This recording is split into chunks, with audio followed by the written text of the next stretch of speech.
It's me, your late-night storyteller, curled up in my creaky armchair with a cup of chamomile that's gone cold because I can't stop typing. You know the kind of nights I'm talking about. The ones where the wind rattles the windows like impatient fingers, and every shadow in the room feels like it's holding its breath. Tonight, I want to share something that's been gnawing at me. A story I pieced together from fragments of emails, diary entries, and one very frantic voicemail that cut off mid-scream.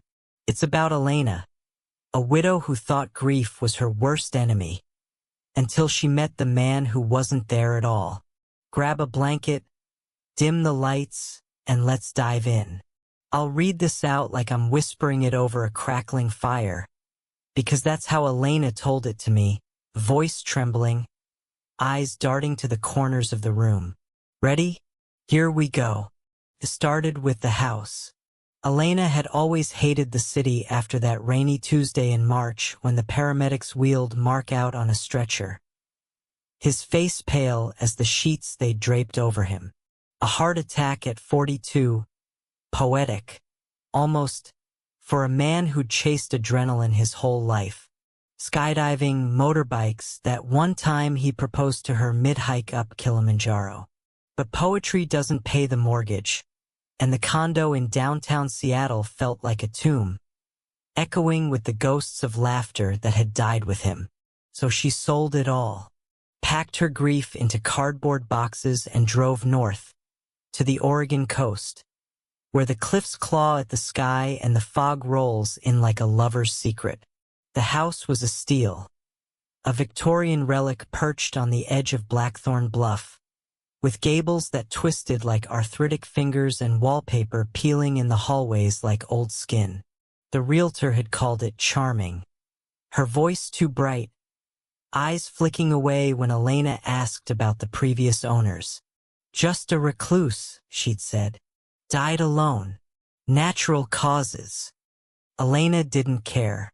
She signed the papers with a pen that scratched like nails on a chalkboard, and by dusk, she was alone in the master bedroom, staring at the four-poster bed that smelled of salt and something sweeter, like faded cologne.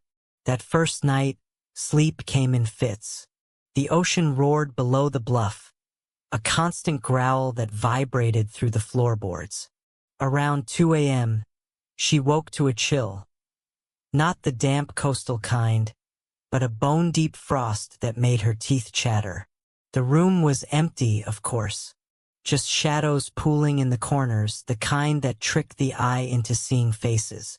She pulled the quilt tighter, whispering Mark's name like a prayer, but the only answer was the wind, sighing through the cracks. In the morning, she found the first sign. A single rose petal on the windowsill, crimson and fresh, though the nearest garden was miles away. Birds, she muttered, sweeping it into the trash.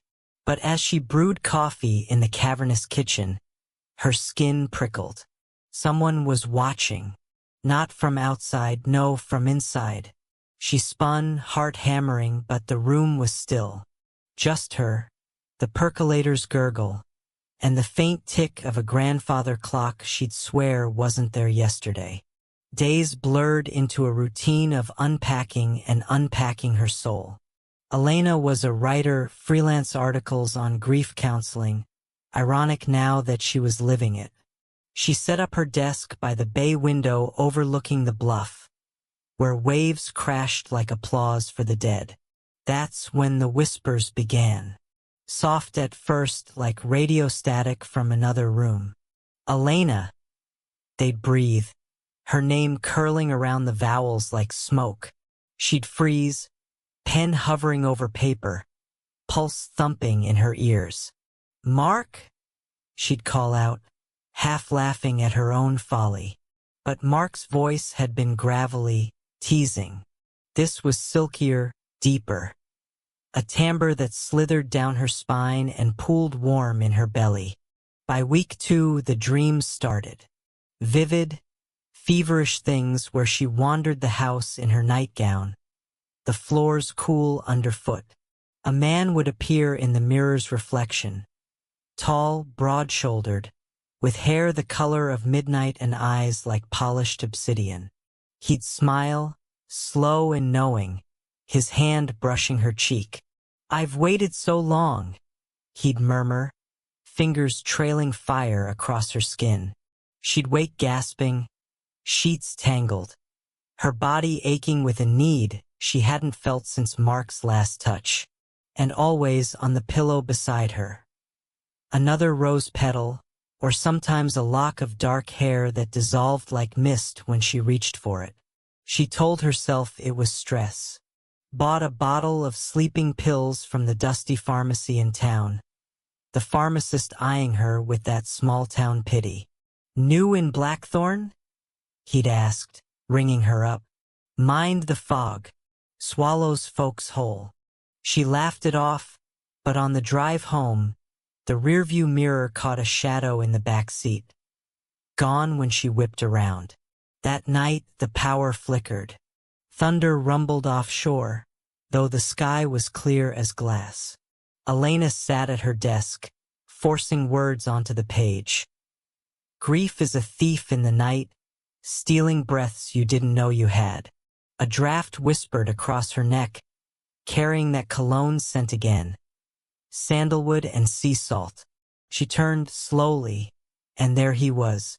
Not in the mirror this time, but leaning against the doorframe, arms crossed, a half-smile playing on lips that begged to be kissed.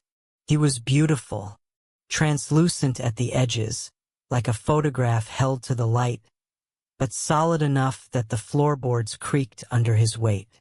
White shirt unbuttoned at the collar, trousers tailored to his lean hips. "You feel it too, don't you?" he said, voice like velvet dragged over gravel. Elena's chair scraped back, her breath catching. Who are you?" "Call me Julian," he replied, stepping closer. The air thickened, charged, like the moment before lightning. "This was my home once, long before the wallpaper faded and the world forgot."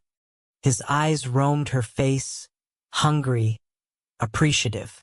"And you're the first to truly see me in a century." She should have run, screamed, called the authorities or at least the realtor for a refund. But his gaze pinned her, stirring embers in her chest she'd thought extinguished with Mark. "You're not real," she whispered, more plea than denial. Julian chuckled, low and intimate. "Real enough to touch." He extended a hand, and against every screaming instinct, she took it. His skin was cool like river stones but firm. A spark jumped between them, and Elena gasped as visions flooded her. Candlelit dinners in this very dining room, laughter echoing off walls that weren't peeling then. A woman, his wife? Dancing in his arms, then screams, blood on the floorboards, a curse spat in the dying light. "What happened to you?" she breathed. His thumb traced her knuckles. "Betrayal. Poison in my wine from the one I loved most." She thought it would free her. Instead, it bound me here. His free hand cupped her chin, tilting her face up. "But you, Elena, you understand loss. Let me show you what it means to be alive again."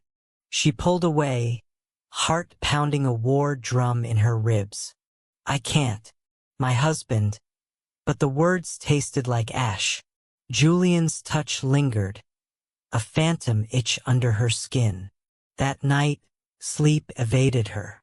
She bolted the doors, swallowed 2 pills, but the dreams were relentless. Julian there, in the 4-poster, his body pressing against hers, lips ghosting her throat.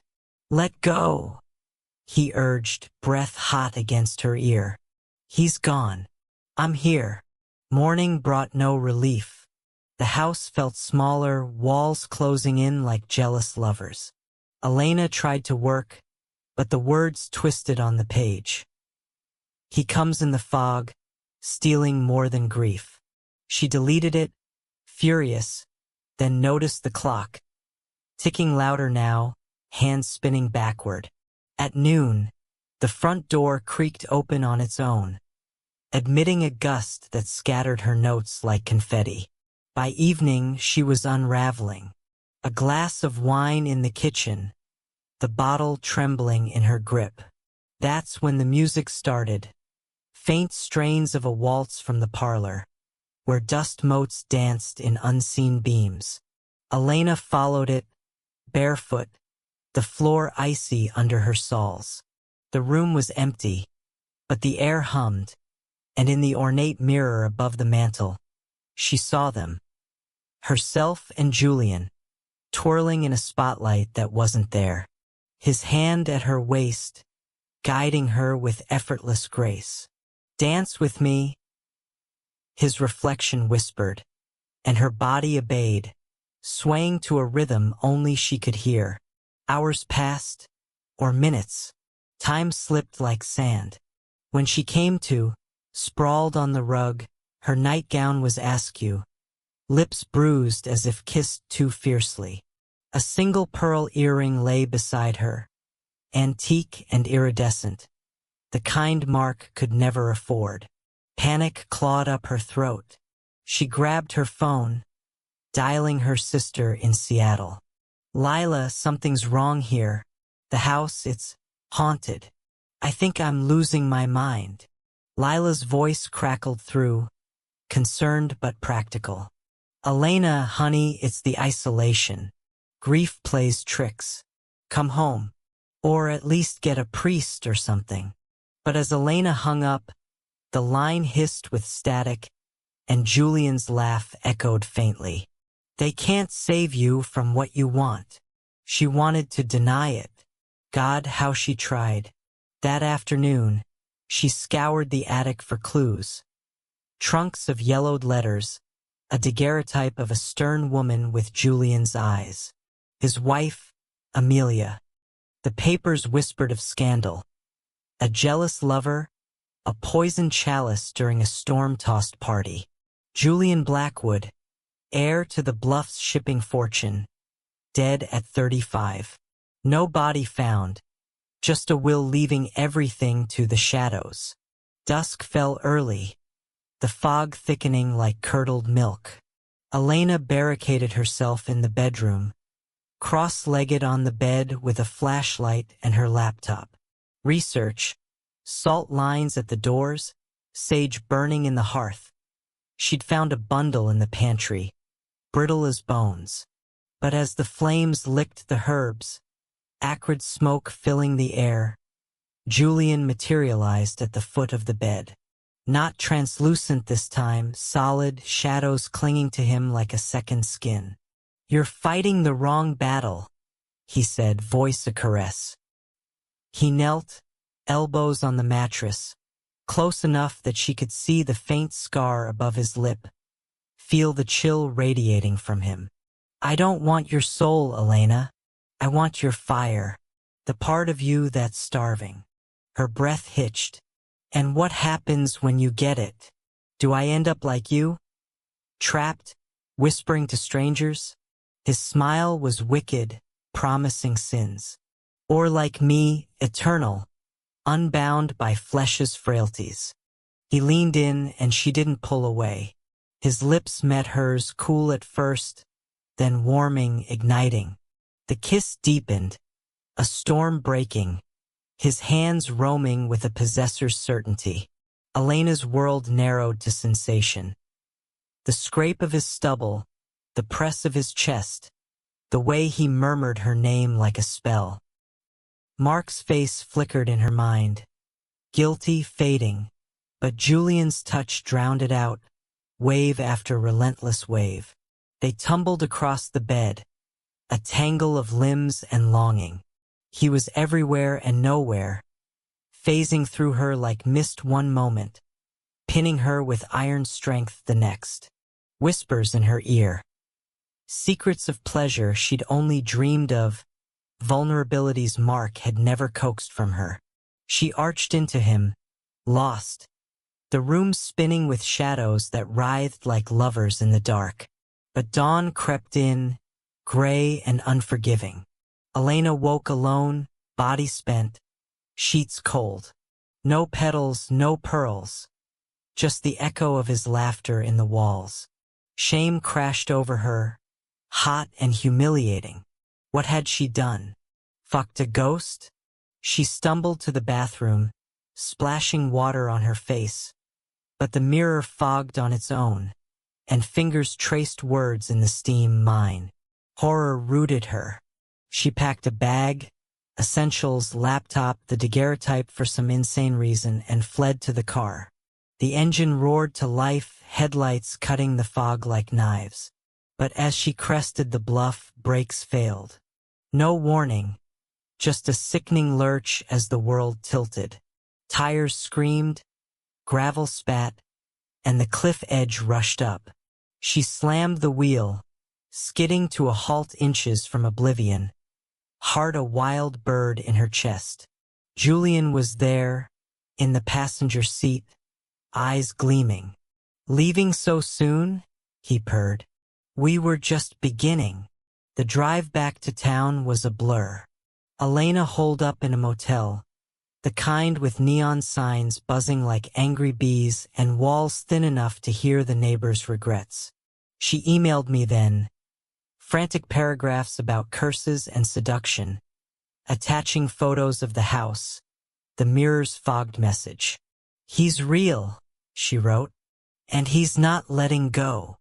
I urged her to burn sage, to call an exorcist. But Lila's voicemail from the next day painted a different picture.